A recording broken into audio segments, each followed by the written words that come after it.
Something deep beneath America's heartland is stirring, and it's not stopping. Once known for its quiet, geologically safe soil, the Midwest is now trembling again and again.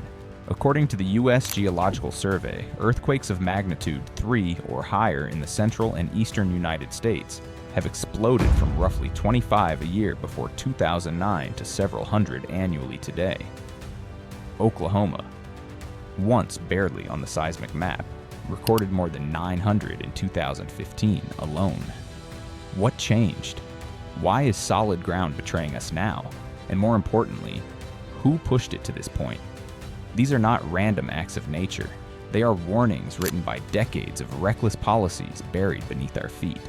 This is the Downturn Report, where the truth gets personal.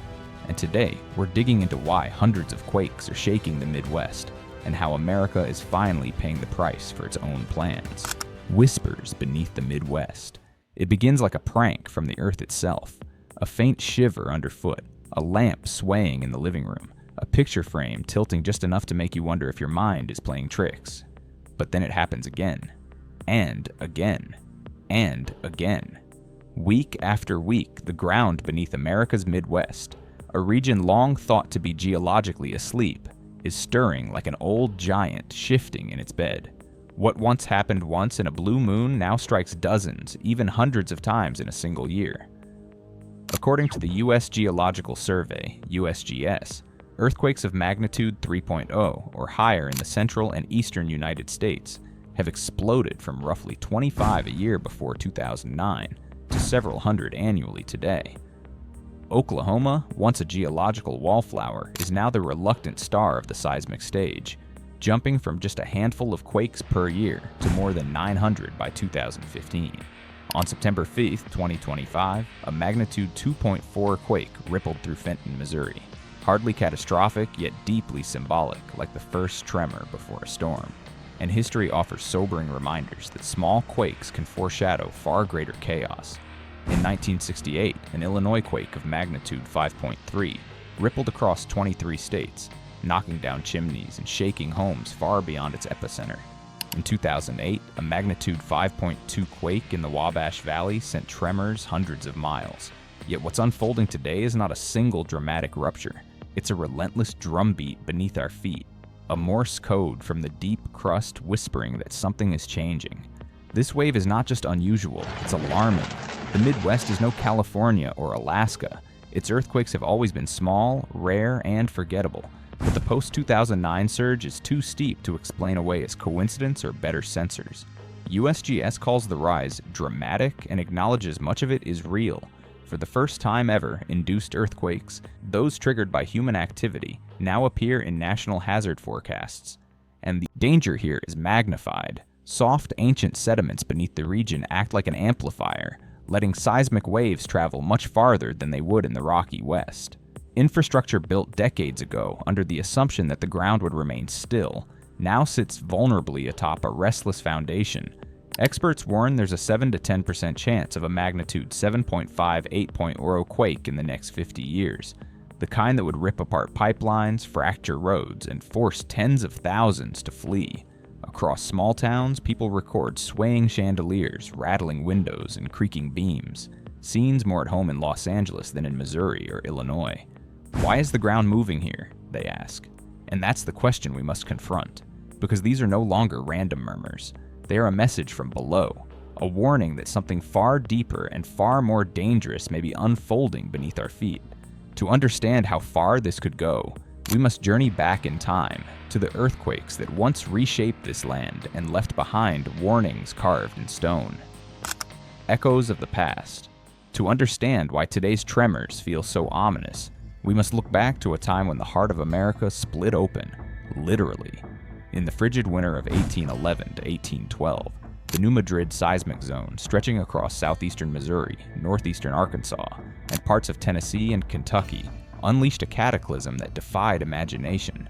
At least 3 colossal earthquakes, estimated between magnitude 7.0 and 7.8, struck in quick succession. The first at 2:15 a.m. on December 16, 1811, followed by 2 more on January 23rd and February 7, 1812. These were not mere shakes of the ground, they were earth-rewriting events. The The Mississippi River briefly reversed its flow. Sand and water exploded upward in massive sand blows over more than 10,000 square kilometers, and the land itself cracked, sank, and spread apart. Shockwaves were felt across 5 million square kilometers, and damage spread over $600,000, a scale unmatched east of the Rockies. Aftershocks rumbled for years, some still felt as late as 1817, as if the Earth itself was groaning from the trauma. The Midwest seismic story didn't end there. Nearly 2 centuries later, on April 18, 2008, a magnitude 5.2 earthquake struck near Mount Carmel in Illinois' Wabash Valley at a depth of about 14.3 kilometers. It rattled homes across 16 states, waking more than 40,000 people from their sleep.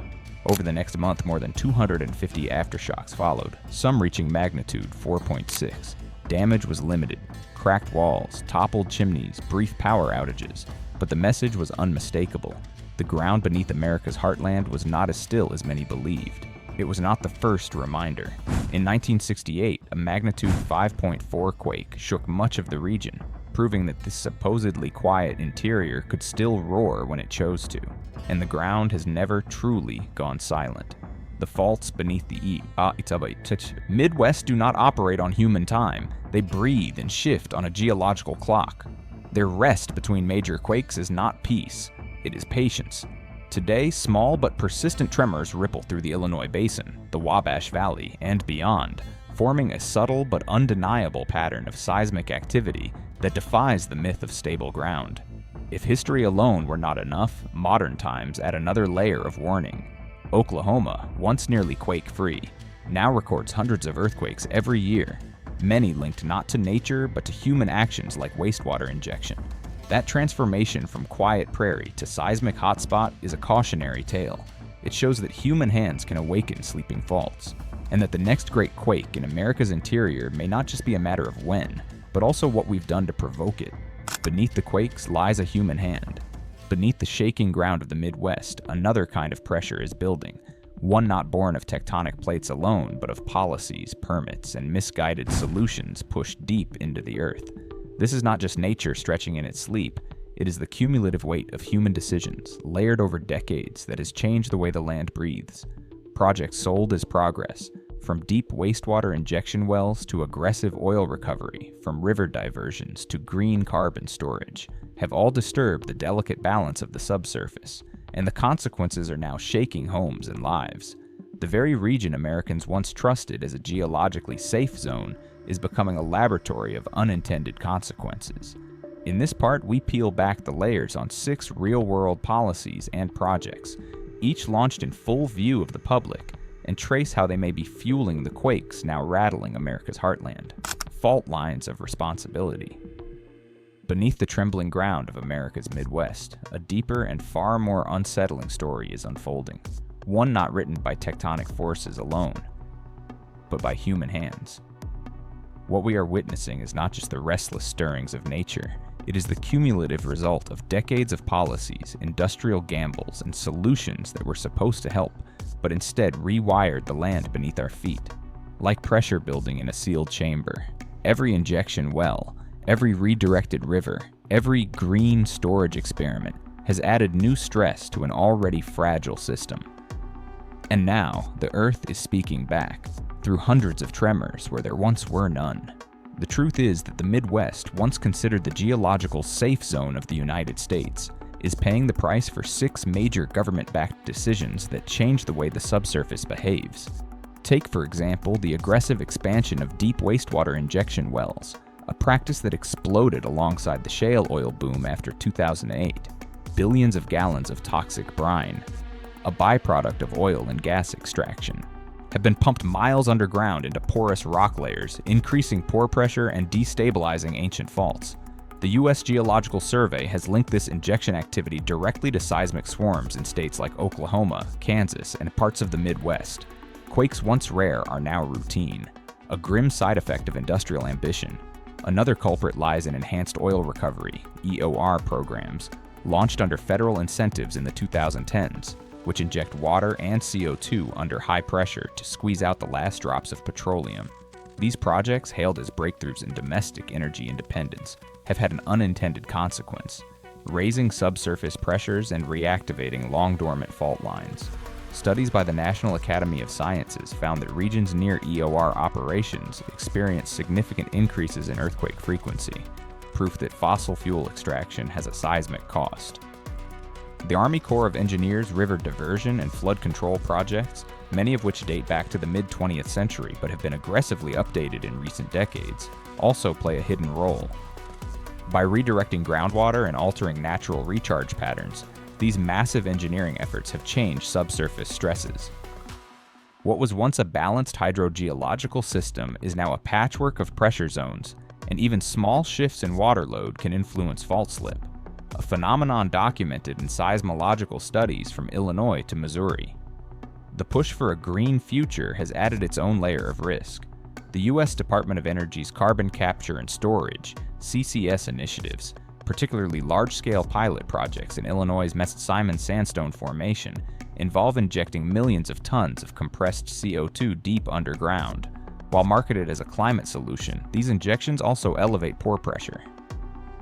The same mechanism behind many induced quakes. The 2011 Decatur CCS project, for instance, recorded swarms of microseismic events shortly after injection began, offering a troubling preview of how well-meaning environmental policy can still shake the ground. Even saltwater disposal from agricultural drainage, a less publicized but widespread practice across the Midwest, has contributed to subsurface stress. As industrial-scale farming intensified, billions of gallons of excess irrigation water, often laced with nitrates and salts, have been channeled into deep wells. This quiet form of disposal, seldom discussed outside environmental circles, alters fluid dynamics underground and weakens fault stability in ways that scientists are only beginning to understand. Finally, the EPA's Class II injection well permitting system, designed to regulate underground fluid disposal, has itself become part of the problem. Loopholes, lax oversight, and political pressure to expand domestic energy have allowed tens of thousands of injection wells to operate with minimal seismic risk assessment. In 2016, a JO report criticized federal agencies for failing to consider earthquake hazards when issuing permits, a bureaucratic blind spot that now reverberates as literal shocks beneath American homes. Together, these 6 threads weave a sobering picture. The shaking ground is not a freak accident, but the predictable result of cumulative human interference. Each policy, taken alone, may have seemed justified. Economic growth, energy security, flood control, climate action. But combined, they have tampered with the Earth's internal balance. The Midwest is no longer a passive stage for natural forces. It has become a laboratory for unintended consequences. And as tremors multiply and intensify, the message grows harder to ignore. We are not just witnesses to these quakes. We are participants. Groundwater over-extraction, the sinking foundation beneath the Midwest. For decades, the Midwest and Great Plains have relied heavily on groundwater as their lifeline for crops, industries, and entire communities. In vast stretches of farmland where rivers and lakes cannot meet demand, deep wells and powerful pumps have become the backbone of modern agriculture.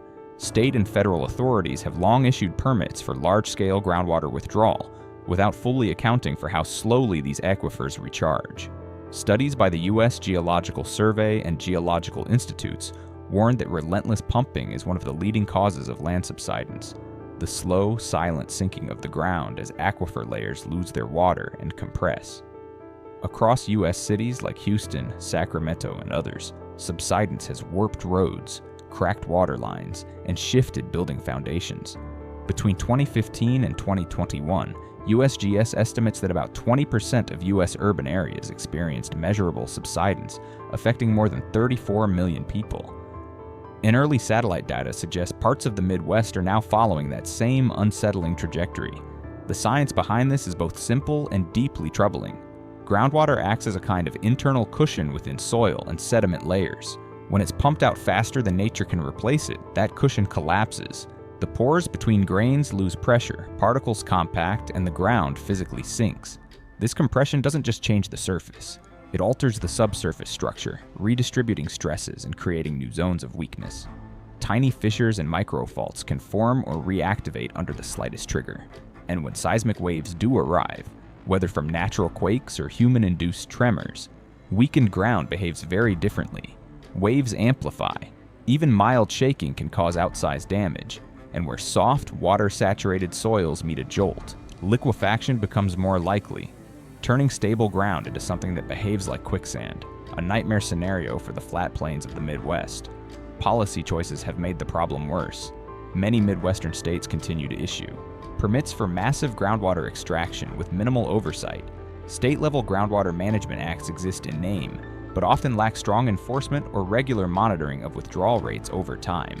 Agricultural subsidies and land expansion incentives further fuel the pressure, encouraging farmers to drill deeper and pump harder to sustain water-intensive crops. What was meant to grow prosperity has drop by drop eroded the very ground it stands on. The consequences are no longer hypothetical. Across the United States, land has been documented sinking by millimeters to centimeters per year, enough to fracture roads, misalign sewer lines, and deform building foundations. In parts of the Midwest, INSAR and GPS data now confirm localized subsidence zones forming under key agricultural regions. When earthquakes strike, even minor ones, these weakened zones shake harder, crack wider, and face far greater risk of liquefaction than stable ground. This is the hidden price of groundwater mismanagement.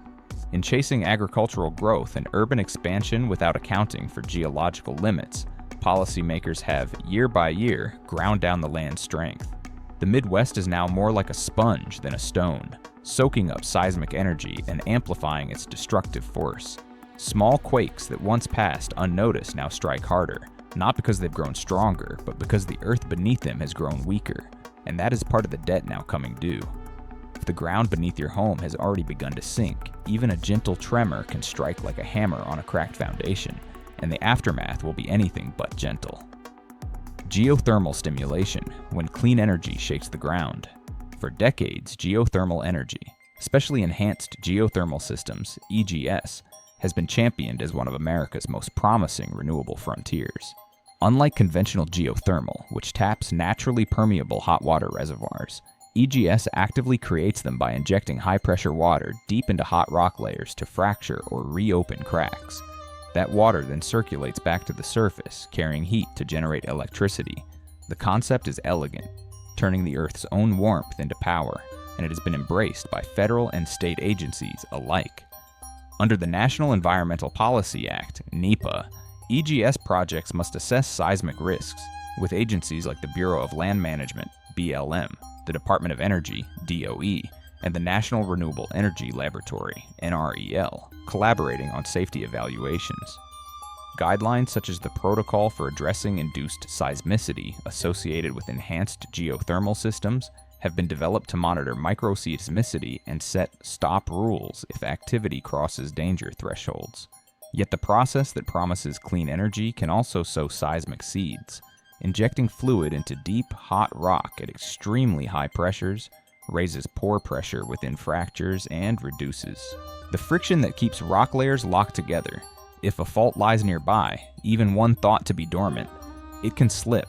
Rapid pressure changes during stimulation or sudden shutdowns can jolt the subsurface, shifting stress balances and triggering small earthquakes.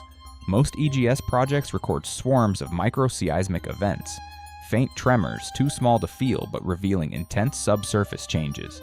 And if the project site overlaps with an undetected or underestimated fault, these tiny quakes can cascade, growing stronger and spreading farther. This is especially concerning in the Midwest, where underlying geology has not been as thoroughly mapped for geothermal development. The injection process could unknowingly press on sensitive zones that have lain quiet for centuries. In practice, EGS oversight remains uneven. While NEPA reviews and agency collaborations exist, standards for pressure control, mitigation, and public transparency vary from project to project.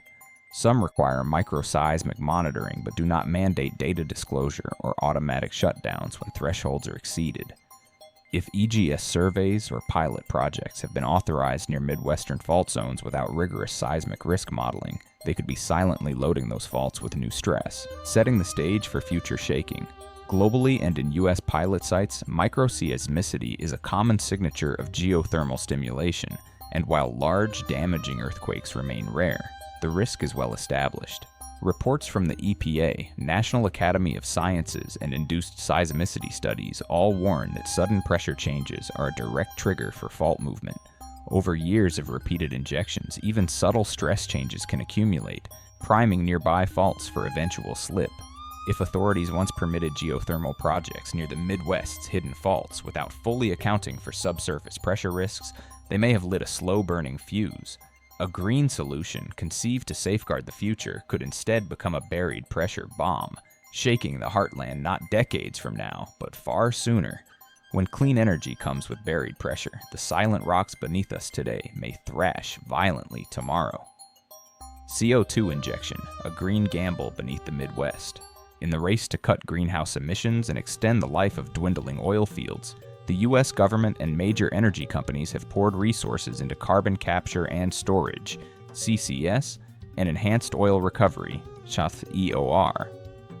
Both technologies revolve around one idea: injecting pressurized CO2 deep underground. In EOR, that gas helps push out stubborn oil and gas trapped in rock pores. In CCS, it's meant to stay locked away for centuries as a climate solution. Pilot projects across the country have demonstrated technical feasibility, and the IEAGHG's report, Current State of Knowledge Regarding the Risk of Induced Seismicity at CO2 Storage Projects, notes that under certain geological conditions, CO2 injection can trigger seismic events. While large-scale CO2 injection projects in the Midwest remain limited, generous tax credits and federal incentives have opened the door for future development, and with it, new seismic risks. The mechanism is deceptively similar to water injection. Forcing CO2 into rock formations increases pore pressure and reduces friction along pre-existing faults. If those faults are already stressed, the added pressure can be the final push that makes them slip. Chemical interactions add another layer of complexity. CO2 can slowly react with surrounding minerals, dissolving grain bonds and slightly weakening rock structures. Pressure fluctuations from starting, stopping, or ramping up injection can further disturb the stress field, and what begins as tiny microseismic tremors can, under the right conditions, grow into quakes that people feel. If injection occurs near a fault zone or in geologically sensitive areas, the risk escalates sharply. Real-world oversight has been mixed. Most CCS and EOR projects must clear environmental reviews under NEPA, but many are not required to disclose seismic monitoring data publicly, or halt operations if activity crosses certain thresholds. The IEAGHG report found that among 36 projects studied worldwide, only one recorded a felt earthquake, but nearly all reported microseismicity, and with policy incentives driving expansion, it's only a matter of time before injection projects spread into the geologically complex heart of the Midwest. So far, most observed consequences have been subtle. Microseismic swarms too weak to damage infrastructure, but significant enough to map subsurface changes. Yet researchers warn that proximity to faults multiplies risk.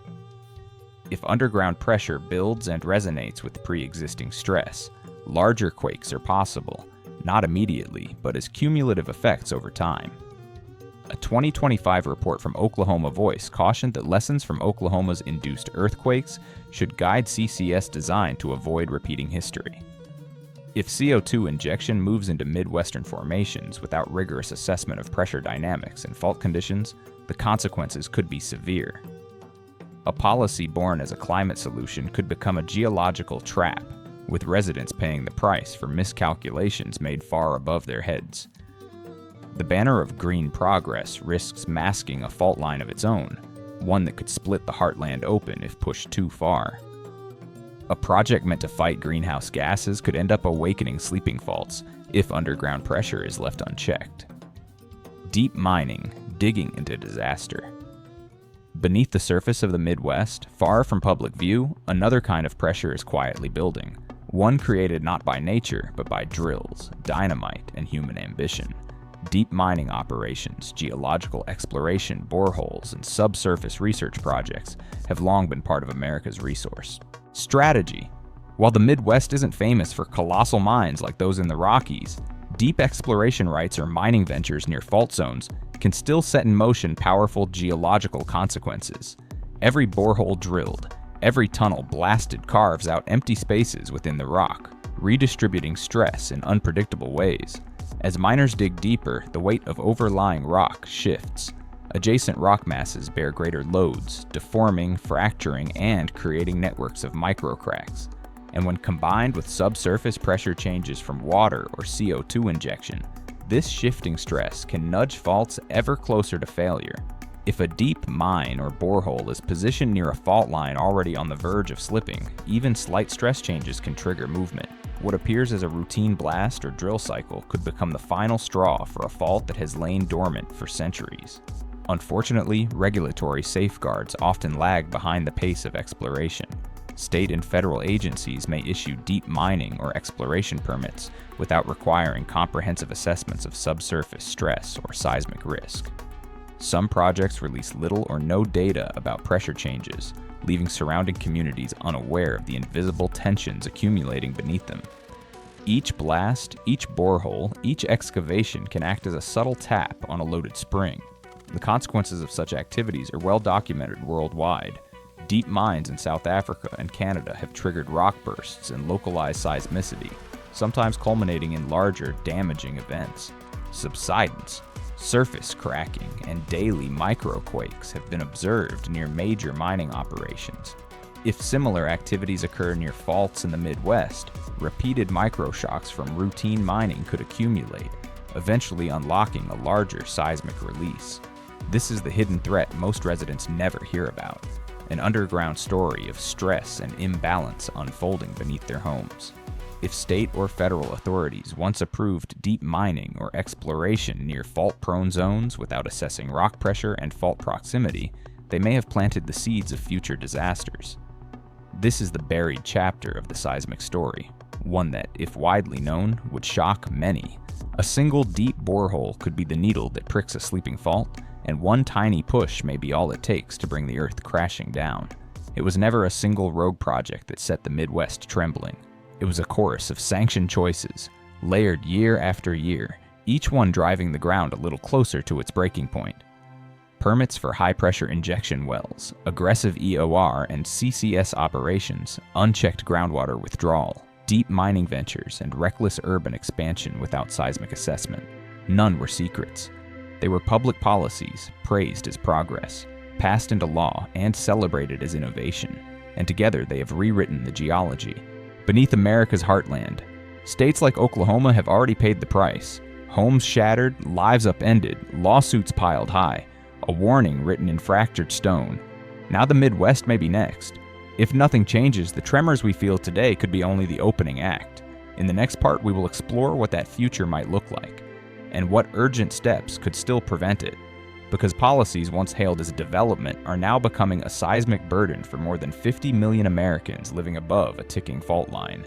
Thanks a lot for sticking with us to the very end. If you found this video useful, make sure to hit that like button and subscribe so you won't miss any daily uploads. And now go ahead and explore some of our top recommended videos popping up on your screen. Goodbye, and see you in the next one.